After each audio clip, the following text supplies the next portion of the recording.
প্রথম শ্রেণীর পৌরসভা হলেও আধুনিক ডাম্পিং ব্যবস্থা না থাকায় চরম দুর্ভোগ পোহাচ্ছে ঢাকার ধামরাইবাসী। প্রতিদিন গৃহস্থালী ও বিভিন্ন শিল্প কারখানার প্রায় ৩০ টন বর্জ্য ফেলা হচ্ছে ঢাকা আরিচা মহাসড়কের পাশে। এতে পরিবেশ দূষণের পাশাপাশি হুমকিতে পড়ছে জনস্বাস্থ্য।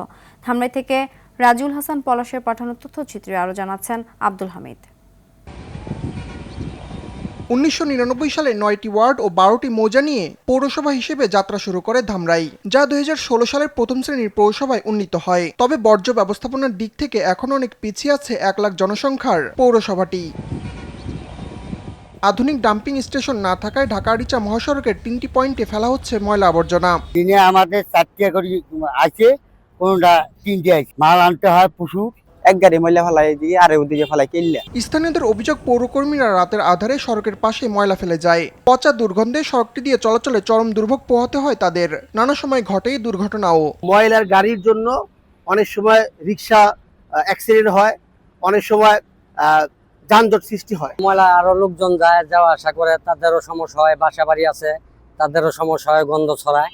মৎস্য চাষ আছে, মাছেরও সমস্যা হয়, এবং কি আমাদের যে চলাচলের অবস্থা খুবই খারাপ, নাজুক অবস্থা। আমি চাই যে এই ময়লা যেন এখানে না ফেলানো হয়। নির্দিষ্ট স্থানে ডাম্পিং স্টেশন নির্মাণ করে পৌরসভার বর্জ্য ব্যবস্থাপনা উন্নতির কথা জানান পৌর প্রশাসক। এটা শুধু প্রথম শ্রেণীর পৌরসভা, কিন্তু এর ফাইন্যান্সিয়াল কন্ডিশন অতটা না। নিজস্ব কোনো ডাম্পিং স্টেশন নাই, আসলে এখন পর্যন্ত কোনো প্রয়োজনীয় ব্যবস্থা গ্রহণ করা হয়নি। আশা করি খুব শীঘ্রই আমরা মন্ত্রণালয়ে এ ব্যাপারে প্রস্তাব প্রেরণ করব। শুধু আশ্বাস নয়, জনদুর্ভোগ নিরসনে দ্রুত ডাম্পিং স্টেশন নির্মাণের দাবি ধামরাইবাসীর। আব্দুল হামিদ, RTV।